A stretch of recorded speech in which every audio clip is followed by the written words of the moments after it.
उत्सवामध्ये खूप मोठा जल्लोष आणि उत्साह दिसतोय।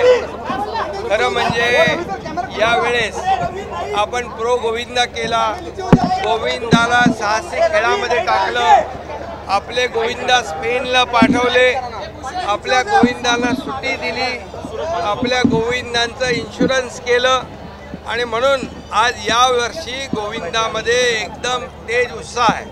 ही आपली संस्कृती आहे, आपली परंपरा आहे, हे आपले सण उत्सव साजरे झाले पाहिजे।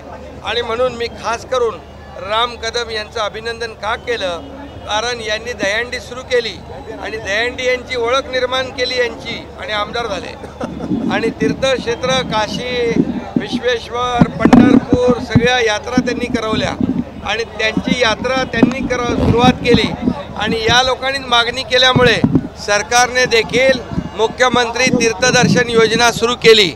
ज्यांना परवडत नाही त्या सर्वांचा विचार, जसं आम्ही मुख्यमंत्री माझी लाडकी बहीण योजना केली, लाडका भाऊ केला, लाडका शेतकरी केला, अन्नपूर्णा योजना केली, मुलींची उच्च शिक्षणाची फी 100% माफ केली, हे सगळ्या योजना करत असताना ज्येष्ठांना तीर्थदर्शन व्हावं यासाठी ती पण योजना आम्ही केली। वयोश्री योजना केली, सिनियर ज्येष्ठ लोकांच्या खात्यामध्ये डायरेक्ट 3000 रुपये DBTच्या माध्यमातून टाकण्याचा आम्ही निर्णय घेतला आणि म्हणजे हे सगळं जे काही एक इकोसिस्टीम तयार झालेली आहे, एका कुटुंबाला काय काय लागतं हे बघून निर्णय घेणारं आमचं सरकार आहे, सर्वसामान्यांचं सरकार आहे।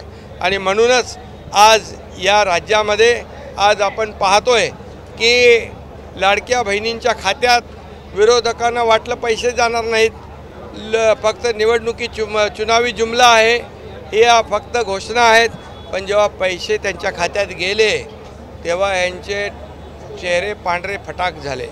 आणि म्हणून आज एक चांगलं वातावरण संपूर्ण राज्यामध्ये आहे आणि नक्कीच या गोविंदा उत्सवाच्या माध्यमातून देखील एक आनंदी उत्सव साजरा होतोय। गणपती आहेत, नवरात्री आहे, दिवाळी आहे, हे असे सण जे आहेत हे पूर्वी महाविकास आघाडी सरकारमध्ये बंद होते, यांच्यावर निर्बंध होते, परंतु ते आम्ही सगळे उठवले। आज निर्बंधमुक्त सण साजरे करण्याची संधी या बालगोपाळांना मिळालेली आहे आणि मी म्हणून गोविंदा उत्सवाच्या सगळ्यांना शुभेच्छा देतो। हा गोविंदा उत्सव साजरा करताना सुरक्षितता महत्त्वाची आहे आणि म्हणून मी सगळ्यांना आवाहन करतो की आपल्याबरोबर आपल्या गोविंदांची काळजी घ्या, सुरक्षितपणे हा उत्सव साजरा करा। बिलकुल, यामध्ये फक्त लाडकी बहीण योजना नाही तर सुरक्षित बहीण योजना, सुरक्षित बहीण ही देखील आमची जबाबदारी आहे, सरकारची जबाबदारी आहे आणि ज्यांनी अत्याचार अन्याय केला त्याला चुकीला माफी नाही, गुन्हेगाराला माफी नाही, त्याला कडक सजा होईल, फाशीची सजा होईल। म्हणून या राज्यामध्ये कोणीही माझ्या मुली बाळींना आया बहिणींच्या वर डोळे वटारून बघण्याची हिम्मत करता कामा नये, चुकीच्या नजरेने पाहता कामा नये, त्यांच्यावर अन्याय करता कामा नये, अत्याचार करता कामा नये। म्हणून राज्य सरकार पूर्णपणे कठोरतेने अशा नराधमांना शासन करेल।